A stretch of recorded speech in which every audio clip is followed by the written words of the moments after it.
好，金华城案办案的进度到哪里了呢？今天北检第2度传唤证人蔡碧如我们看到这是蔡碧如她进去北检的画面。那另外呢，还有一个茶壶里的风暴，有一位创党的元老民众党创党元老叫做朱慧荣，他在网络上有一个昵称叫大妈老司机那过去大家知道他是柯粉他对柯文哲非常的这个支持那为他辩护，为他助选。可是这几天有转变了，我们看到他频频上电视说他有被传唤嘛？他说检察官有问他一些问题，然后检察官手上秀给他看很多资料非常齐全，甚至把之前他就是他本人这个朱小姐本人跟柯文哲的 LINE 对话全部印出来，然后跟他讲说这些东西啦如何。那看完这个朱慧荣自己讲，看完检察官准备的东西之后，最震惊的是柯文哲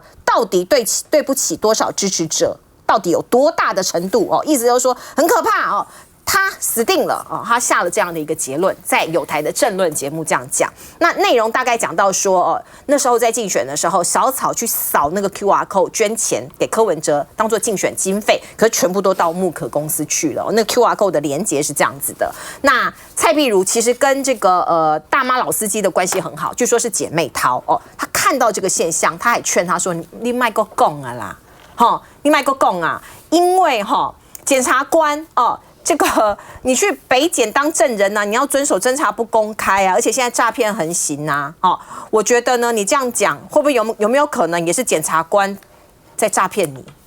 这个是这个碧如姐讲，你会不会被检察官骗了故意告诉你这样你就全部讲出来，这样不太好吧？那现在不得了了，这不是口舌之争而已民众党现在呢接获检举要来这个到中评会要来问要来审议朱慧荣是不是要开除他党籍，还是给他什么样的处分？那朱慧荣当然觉得很生气他说民众党你真的是一言堂而且批评战狼小姐姐，批评陈志涵说你是地下党主席。我们来看看2度以证人身份，蔡碧如在踏进北检谈柯案。民众党好像有证实迫害的部分。约谈前，蔡碧如什么话都不说，那结束后呢？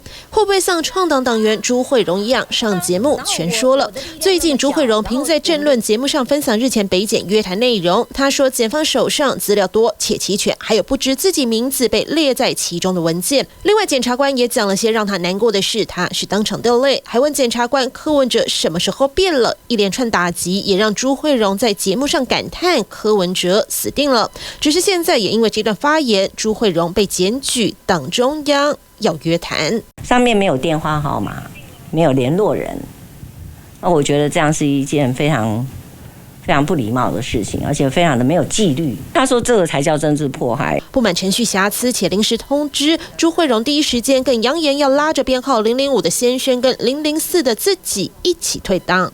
是不是因为这个号码100号以前的大概都这样处理，还是10号、5号以前的都这样处理？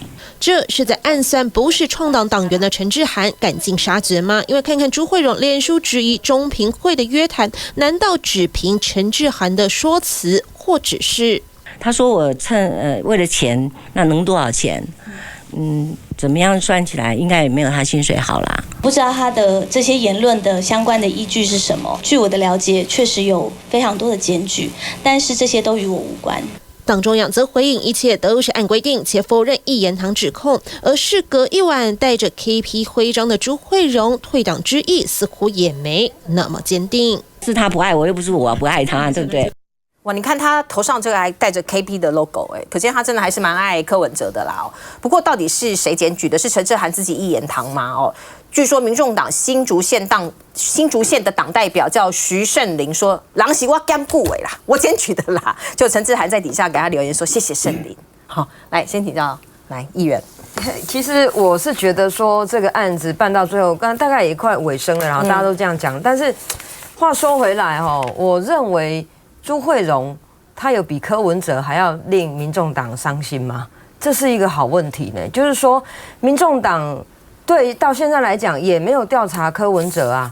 那对朱慧荣来讲，他当然很伤心。你知道朱慧荣从我很久以前跟他见过几次面，我知道他从柯 P 在第4选市长的时候，他就始终跟着他，一路相陪哦。很多本来支持柯 P 的人哦，其实也陆续离开。当然柯 P 他陆续有一些这个他的草粉进来嘛哈，对，但是这个慧荣姐她从来没有离开过，这个是就甘心没有。那你说她为什么会被传进去？显然是有一些证据嘛。那他依照他那些被传的，他去阐述说他心里面的那个过程，我觉得民众党反而要安慰他，好好的把他接住，好好的跟他谈才对。结果现在不是啊，现在好像变成是他跟陈志涵2个人的战争啊。那一个党已经走到内部的民调只剩5点多%。那如果你们再不团结，真的连我们民进党看起来都觉得说，怎么这个政党那好可惜哦，怎么会变成这样呢？你有你的忠贞的党员，这么样第4号的党员愿意给你支持，甚至他会愿意讲一些比较诚实的话，你应该要来跟他谈一下，说你遇到什么样的问题，有没有需要我们帮你找律师来协助你？我觉得这样的政党才是温暖的政党，而不是说，他讲了1、2句你不中听的话，你就赶快把他移送中评会。要是这样哦，民进党哦，大家很多人都被开除了啦。民进党的就是什么话都可以讲。讲了以后呢，你真的伤害党的形象，一而再再而三，觉得说，好像不太对，我们都还会来苏德哈又来，我们来谈一谈，而不是一开始就在媒体上对骂。我认为这对民众党不是好事啊。来委员。朱慧荣确实是很资深哦，而且他一度挺着柯文哲了。是我在总统大选那前面那个阶段里面发现他是没有领钱的志工，每年都要竞选总部。从选市长开始挺到现在，就说从市长到总统大选一路是相等，所以他的党的编号是第四了哈。那当然我们这次没有错，就是说我们有没有人去关心呢？当然也有一些人是有去关心，包括你看那个蔡壁如都在提醒他嘛。现在最关键的，我觉得他现在讲话里面最关键一个东西就是让大家也可以做这个动作。他说那个 QR code， 你这个政治现金的时候，总统大选的时候，那个 QR code 那个东西，那个 QR code 现在在嘛？他说检察官跟他讲说，你去扫那个，就直接转到木可。像你现在都可以去。我们后来中央紧急应变中心开会的时候，我们有去扫啊，没有啊，没有跑到木可去啊。那他我觉得慧荣可能你会不会是被误导，或者说你应该回去，现在那个东西都还在嘛？我觉得慧荣也可以稍微再去看一次，好不好？我觉得这是里面一个关键。所以蔡壁如才会提醒他嘛，你有没有可能是被传进去的时候，你是证人吗？那可能他给你看的某些东西，你到底有没有被误导？这可能要进一步去把它查清楚。那当然，我也认为说党内会让人家觉得有一个纷争，老讲也是不好。你说没关心他，壁如后面有些朋友是有在关心他。最重要的，现在民众党是在风雨飘摇的那个过程，而且老讲柯文哲被压进去到现在，他在里面他根本就没办法帮自己辩白啊。到底所以很多事情都是透过媒体，然后透过检调放出来的消息，到底有多少是被印证过的？我一直在强调一个点，到目前没有直接的证据证明说他有柯文哲有收贿，对不对？那如果说慧荣现在一下子咬定就是说，检察官跟你讲这东西，他已经死定了。那当然，中评会我们的机制就是，那你来中评会把它说清楚，到底是出了什么事情嘛？好不好？来说，我觉得不要急着退党，有机会到中评会他吗？还不知道，不见得会开除啊。你来说，你到底看到什么嘛？对不对？好不好？把事情讲清楚。我在想，这应该不是中评会出动吧？那刚刚讲说蔡壁如有关心他，但我在好奇，朱慧荣会觉得蔡壁如现在还是党中央吗？还是他是另外一个党中央排斥的政治人物，跟他一样是前面的创党元老，那但是现在是被排斥的。我其实真的不排除说，检察官其实是有他的办案手段的，不能够把检察官所出示的内容当作铁证，因为呢，检察官所出示的内容，如果真的铁证到那种程度的话，我认为他都不需要再次羁押，他就直接起诉了哈。所以这个部分我其实是要保留的。那但是呢，他这里面有各式各样的情况，比如说对朱慧荣来说，他如果是从选市长的时候一路挺到现在，他对于柯文哲的清白标准、道德标准，那么在财务上面的标准可能是100分。那现在如果是以贪污受贿的这个标准来讲的话，也许是只要40分。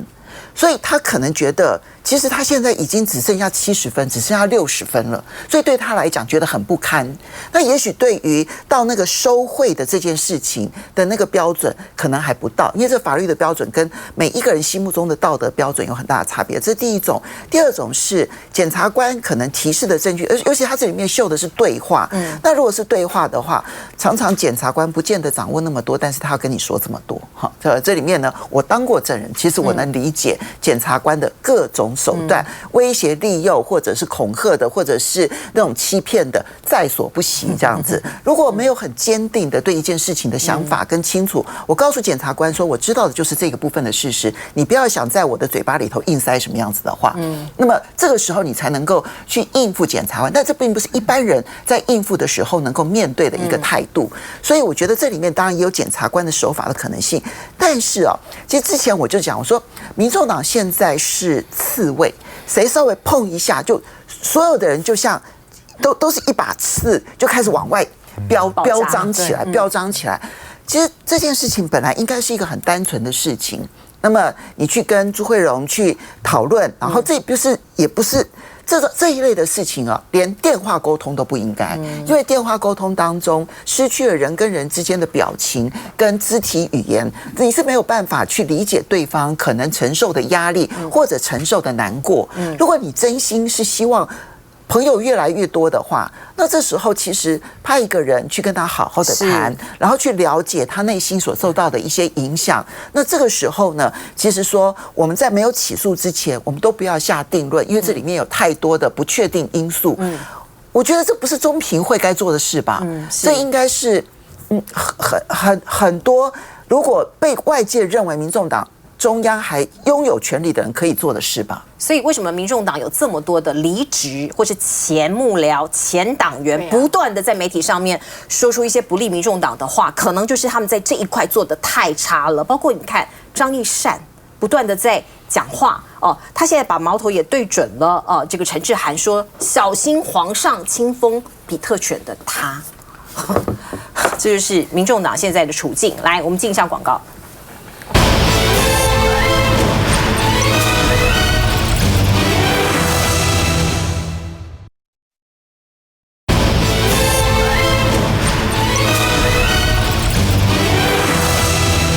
好，我们拿到世界棒球冠军之后呢，很多政治人物可能要蹭棒球，或者是要搭上这一波顺风车。有人顺利的起飞，有人却中箭落马，甚至看起来摸鱼摸到大白鲨。我们看到这个民进党的立法院党团书记长庄瑞雄，因为被翻出他在10月中的时候，曾经在大会上面有一个这个说法讲到说他有拔嘎被戏这个类似这样子的话，那外界就说你可能是赌运彩，还是赌这个球板，或者是赌总统大选。那另外呢，这个事件风波都还没有完全平息我们看到今天庄瑞雄就把手伸到指到吴宗宪的脸上，说你国民党的立法委员吴宗宪，你跟馆长合体直播的时候说蔡其昌蹭棒球，他有点在酸他啦，说你看这个蔡其昌怎么蹭都不会惹出风波，比我棒多了。那这是话中有话，因为我们看到馆长其实就翻车了。我刚刚讲的政治人物也包括一些网红，政治网红。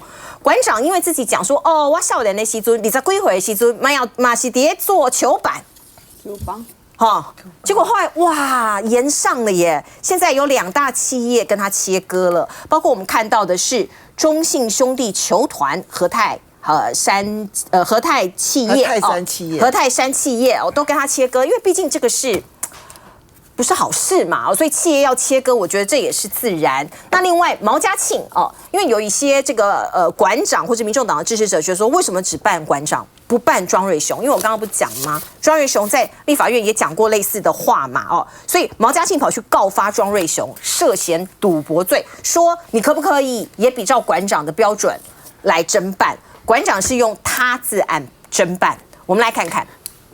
蔡其昌也是他不是前几天又在那边蹭棒球的声量，就说哎呀什么东西没有过，预算没有过，明年的棒球也没有办法，那胡扯嘛！就是这句蔡其昌蹭棒球声量，让吴宗宪再度因为棒球被延上，完整还原当下语义。吴宗宪认为被扭曲。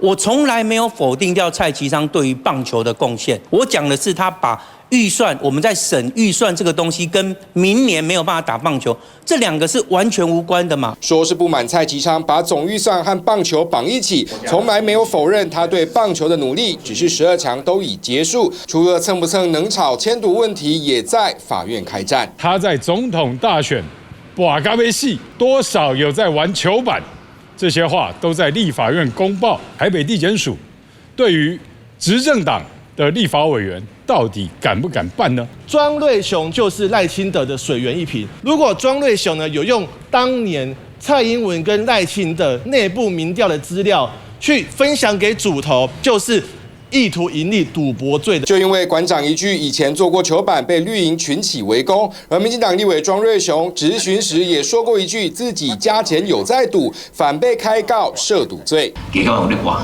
那是讲合法的运财。因为选总统的时候赌得要死，再次强调，台湾社会啊，不要说只有我了，大家互相打赌都非常正常啊。恶意啊去转传说我玩地下赌盘，这个叫什么？叫做球板的，这个要小心了啊！这个会涉及到妨碍名誉的。这个部分呢是很严肃的一个问题。说台湾人打赌只是稀松平常，国球夺冠后莫名成了政界战场。好，所以你刚刚听到庄瑞雄说，我说的不是这个真的是赌博，我说的是打赌哦。总统大选不是大家都说哦，你输我一碗牛肉面，你输我一块鸡排哦，我们来打赌几杯这个珍珠奶茶。他蛮会转的哦，他说这个只是吃顿饭而已，没有必要做文章哦。那你看到呢这个直篮联盟，因为庄瑞雄是台湾职业篮球大联盟 TPBL 的会长。所以也有一些球迷跑去检举他，好，我们就看到直篮联盟就说，有啊，我们已经去问过他了啊，哦，庄瑞雄会长说没有啊，那网友就不开心了，就说有一些事情遇到民进党就转弯了。对，这次我本来也没有很了解这个职业运动赛事的事情，因为我也跟很多人一样，在上一次那个中职签赌案爆发之后，我就心情就很受打击。可是这一次因为12强的关系呢，我又开始疯狂的了解这些新闻以后呢，就发现说哇，原来网友呢讨论说现在的职棒的情况呢比直篮好很多。因此呢，我又开始烦恼说，那直篮是怎么回事呢？因为他们就开始骂嘛，那因为我也比较没有关系。结果没想到呢，这个庄瑞雄大立委哎，现在在民进党是做党团3长哎，干部型的耶，还做过民进党的台北市党部的主委哎，庄瑞雄不是一个小咖哎，竟然自爆说我当时给干部走啦，你们都不了解啦，什么什么的。结果呢，现在竟然说他的角色就跟谁一样，就跟蔡其昌在中职的会长是一样的，他是直篮的会长。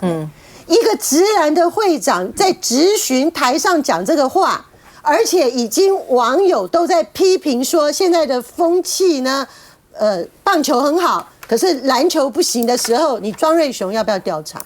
真的，我讲严肃的，如果今天的检察官不是大小眼的话，他们办馆长真的很大哦，很快哦。你说都是用他自案，当然啦，这种事情有人检举就他自案啊，所以毛家庆也很好啊，也好样的啊。今天马上去检举庄瑞雄啊，你就赶快用他自案办啊，最好如果他们同样都是台北地检署办案的话看要不要同一个检察官，大家来办办看。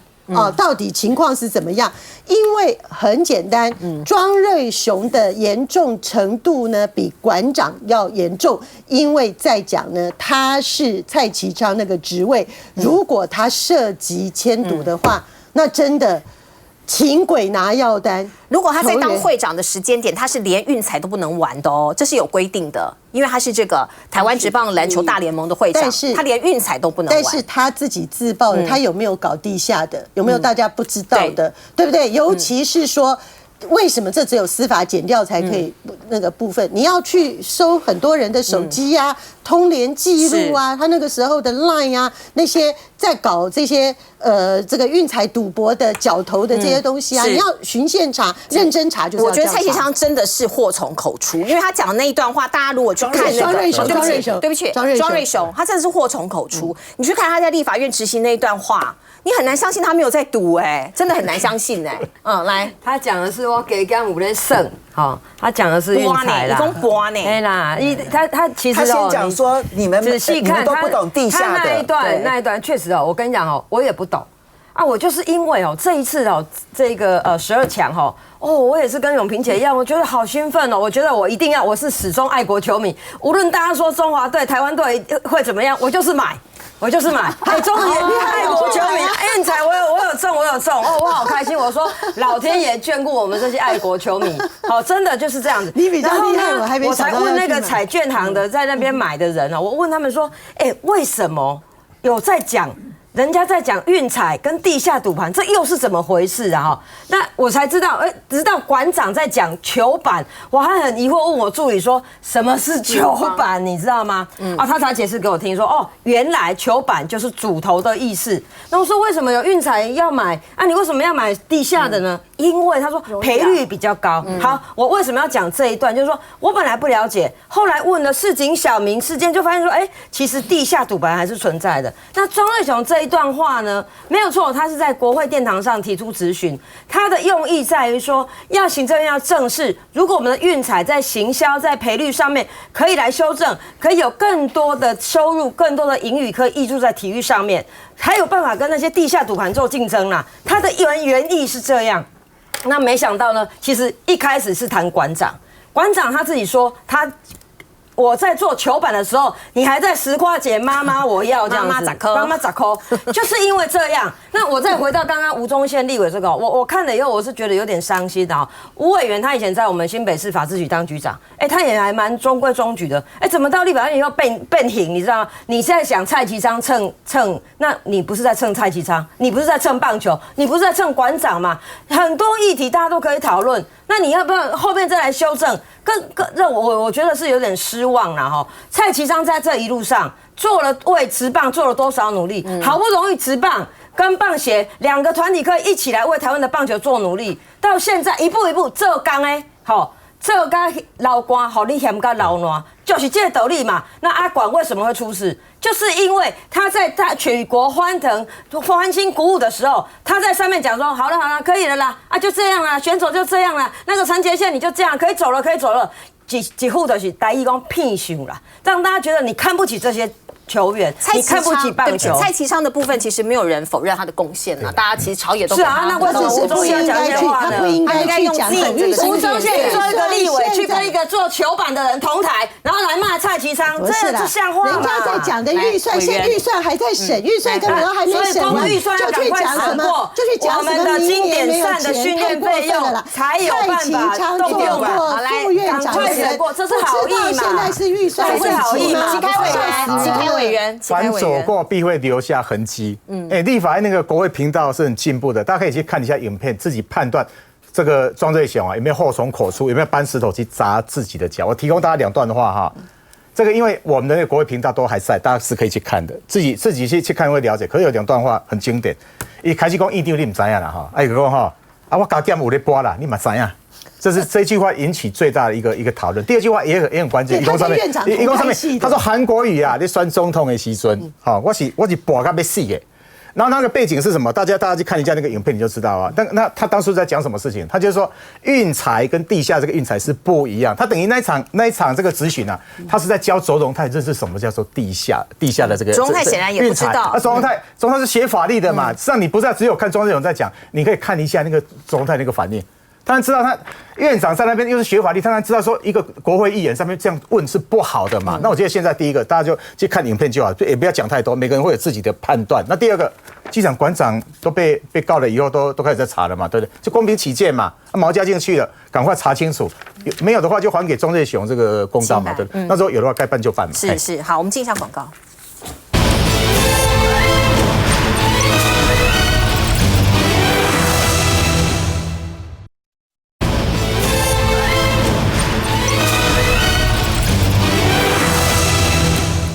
好，前台烟董座陈启玉不是自己去投案了吗？他躲藏在台湾24天，这24天他到底去干什么？好，那我们看到呢，中间有一些讯息出来说，逃亡期间有明代接济。哦，这检方这边有一些讯息出来，可是到底是哪一个明代？那检方到底有没有去传？到底有没有去了解？媒体就说了很多很多的内幕，包括密友啊，一位女性的密友啊，还有政商界人士，不是说还有一个大哥吗？哦，大哥劝他出来投案哦。那检方说我们会持续追查藏匿的共犯，像是王宏威就问了说，你好歹也约谈媒体，问问明代是谁吧。因为媒体有独家报道啊，那你就把媒体叫来问啊，那明代到底是谁？来看看报道。陈启玉收押后，除了有检方继续要追查相关光电弊案的关键证物以及金钱流向，来找出他受贿的证据外，传出他首次约谈后，曾一路从高雄躲藏到中部，又来到北部，最后疑似又回到高雄六龟的山区躲藏，最后才突然向台南地检投案，被怀疑已经将相关证物隐匿或是销毁，而能够妥善安排的对象，恐怕是高雄在地的明代。因此，传出这段时间，陈启玉还能跟女密友接触，而这些人除了接济他，到底还知道多少案情？所以呢，现在媒体就报道说，这个失联的24天是为了要处理上亿的汇款金流。不是说什么签赌吗？哦，就是这个说法都已经在媒体上面被曝光了。那是不是有任何特定的人哦跟他一起瞧好呢？一起串证呢？所以所谓瞧好了这件事情呢，串证、灭证还有赃款的藏匿哦，是不是都已经完成了？这是外界现在打上一个大大的问号，并且这个案子哦，从一开始大家看司法的办案的状况哦，还有程度啊，包括南检的漫不经心啊，把人给纵放啊，还有赖清德柔性喊话啊，然后陈启玉紧接着就到案了哦。那我们看到联合报的社论就说，这是个投案，是不是在救局戏哦？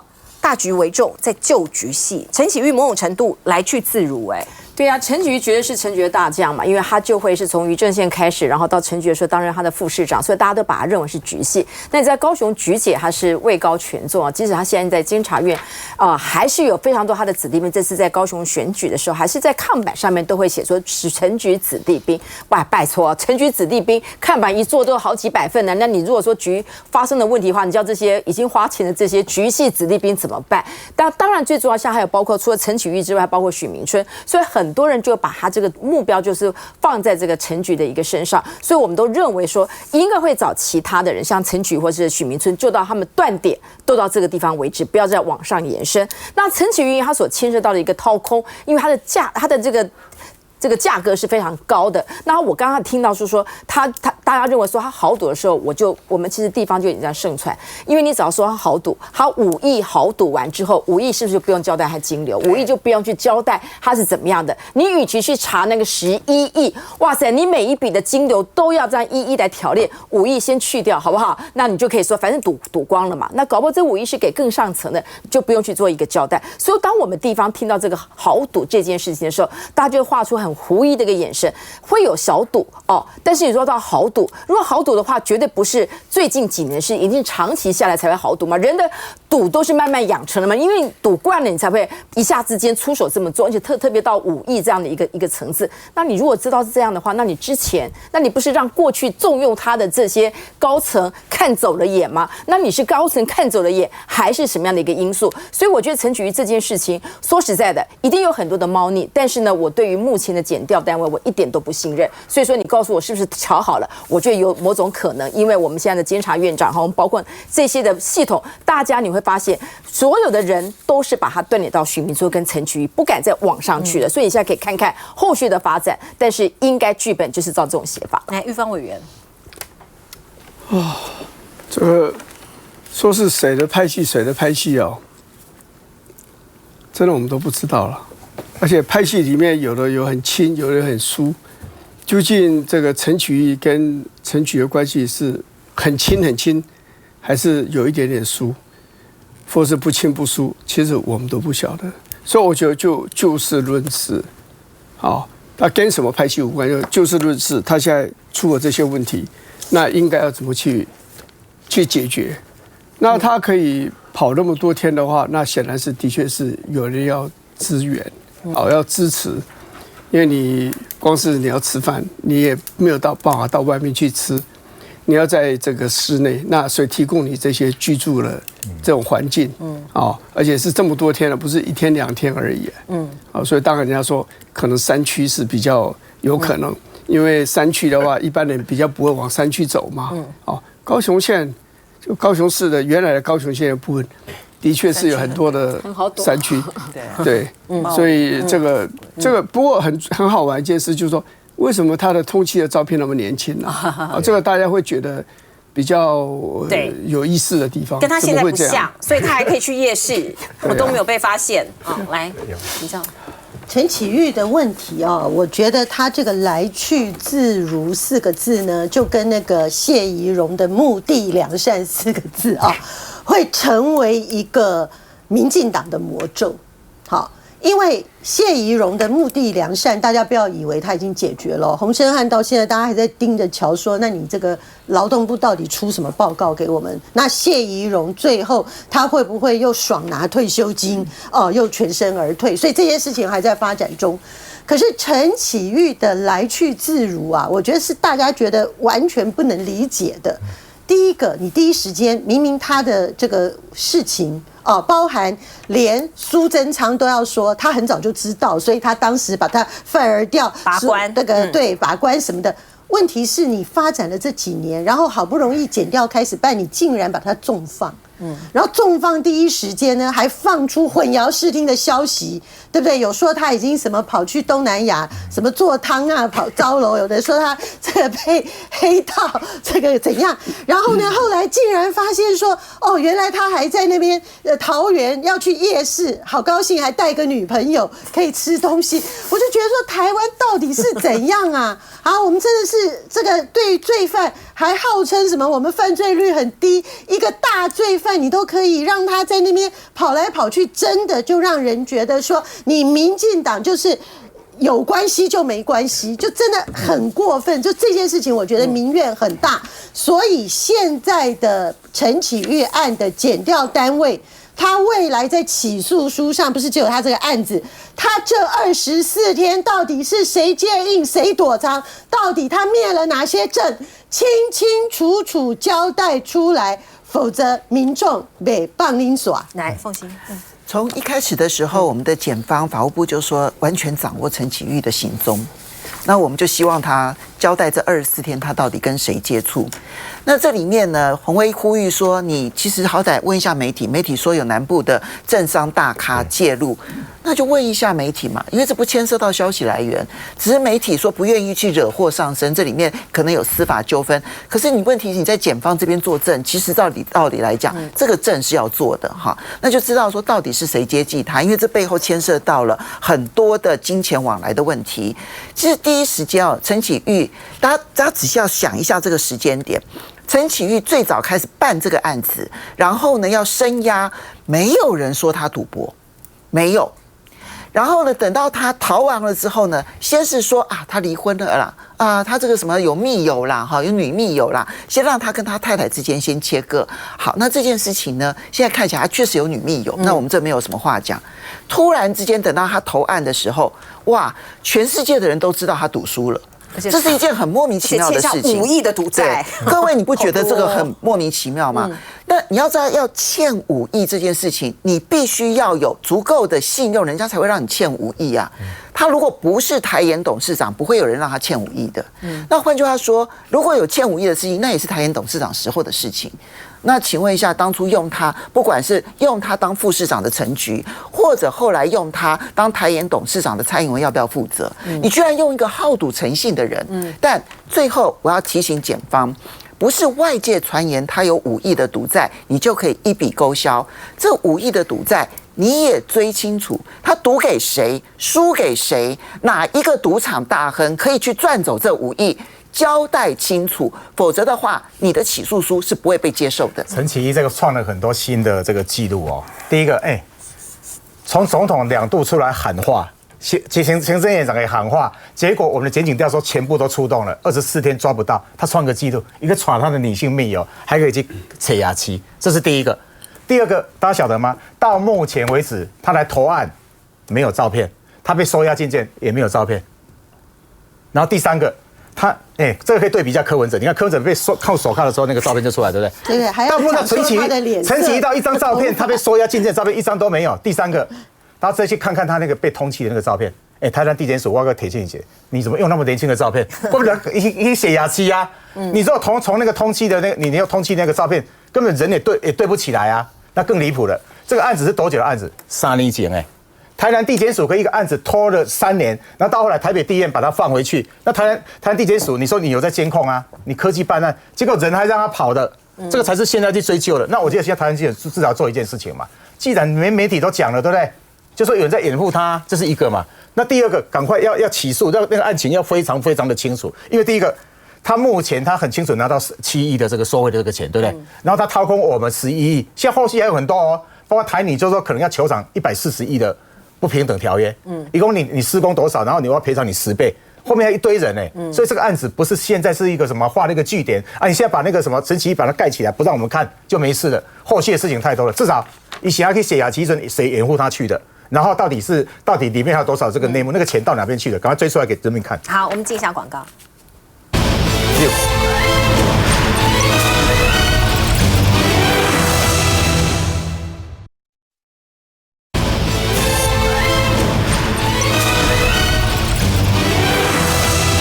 好，台湾现在已经是高龄化社会，我们身边有非常多的老人有长照的需求增加了，可是居服员的人力却越来越少哦，基本上是投入的人越来越少。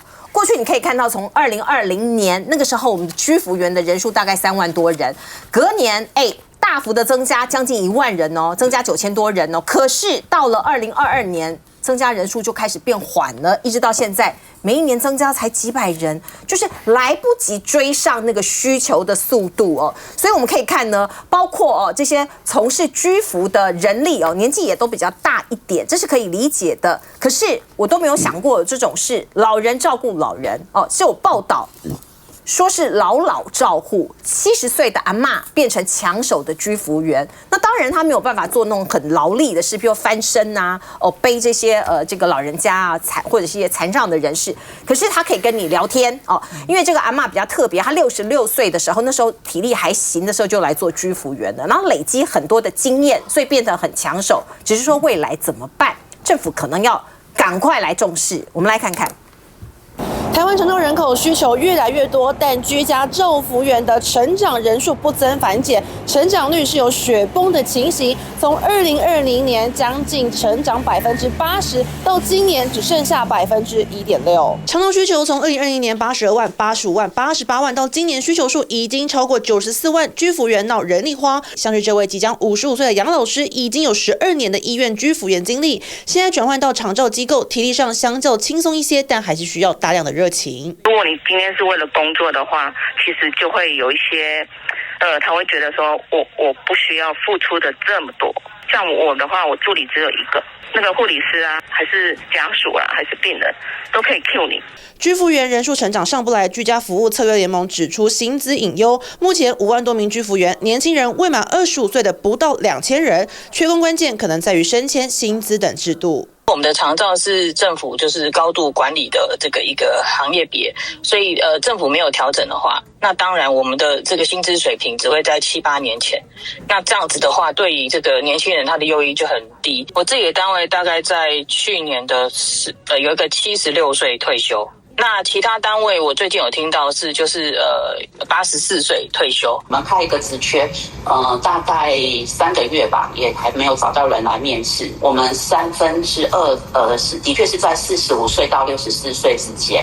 那可是我们还有1/3是在45岁以下。中高龄的花甲居服员占70%，年轻人这几年在政府的长照10年计划2.0确实招募到新血，但老照护的问题还是存在。目前机构只能调整工作，像是1周不排太多需要洗澡的照服对象，或者照服员做医疗保健来减缓工作上的职业伤害。珍姐，对啊，这个老互相照顾啊，这个标题的确让大家都很有感触啊，因为我们每个人都会变老。那根据这个劳动部，它是112年的这个资讯里面显示，他们照服人员呢，他每一年培训都不到1万人，这跟以前是不一样的。而且最重要的是，你培训完毕之后，真正投入这样的一个市场，大概只有60%。那表示什么？你培训完，大家觉得好像可以，后来看看现实的状况之后，投入市场就只有60%。这个状况其实跟日本是一样，日本现在就有一个所谓的借户离巢，他们认为说这个真的是会影响到日本的经济，为什么呢？因为日本目前的中高阶的主管，他们都要面临他们的父母亲就是有这个老的，真的找不到人照顾，所以他们可能很多人就开始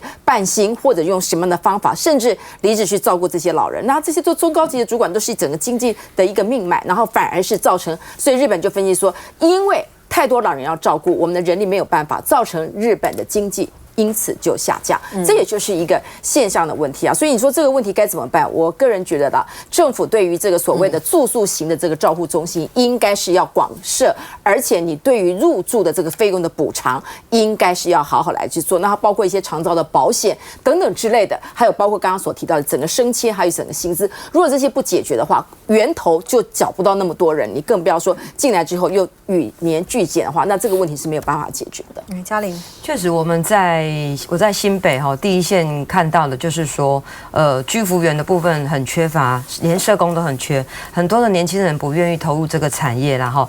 但是你说想一想，还有体力的大概50岁、60岁。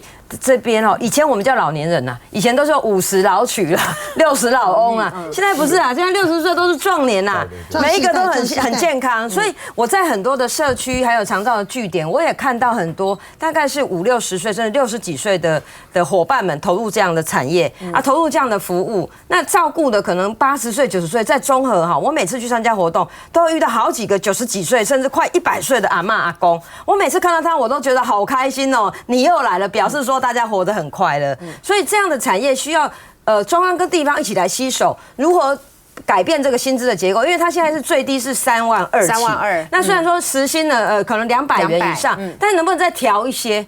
因为它所负担的不只是说，有一些当然不用体力啦，比如说买餐啊，陪伴啊，或是陪他去看病啦，或是整理家里啦，这个比较轻松的，其实很多人是做得来。但是它还有一个功能，就是安定这个社会，让这些老人家有人可以做一个陪伴。这也是我们台湾整个社会的问题啦。在新北也是台湾的缩影，所以我认为说，中央跟地方都要一起来努力，说怎么样提高这个薪资的结构，怎么样让更多人愿意投这个产业，而不是说你一面想说年轻人要投入，现在各行各业都缺工。其实不只是这个产业，大家很关切国家安全，而且呢，政府在国家安全上面投资非常大，一年比一年大，就认为可能会爆发战争。可是你相对来看，像社会安全就非常被忽略。其实战争不知道会不会来，不晓得虽然我是乐观主义者，我认为不容易打了。但是社会安全真的带给整个社会动荡不安。家里有个老人家，没有办法得到好好的照顾，那你如果儿子跟媳妇一个人可能就要辞职下来照顾他，对啊，那这个生产力当然就会下降了，整体的国家生产力。